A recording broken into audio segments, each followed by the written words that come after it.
Magandang umaga, aakit kami sa bundok. Magpagapas kami ng palay. Walang anak ko, asawa ko. Kaya puro bato talaga dito akyatan kasi yung palayan namin dito sa tuktok.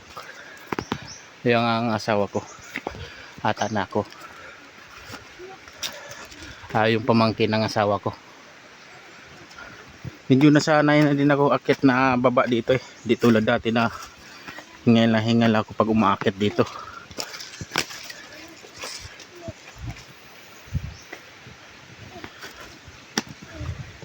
May pulse dito eh.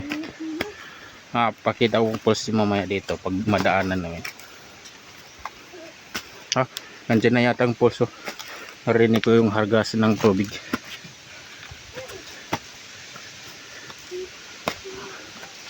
Ayan sa taso.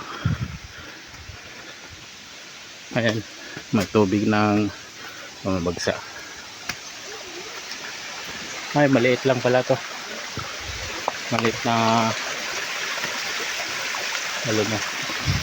Okay. Nandito pa yung isa.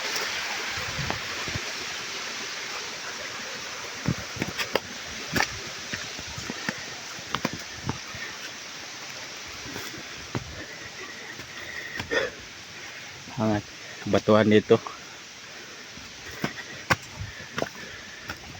Ito lang kasi ang shortcut eh.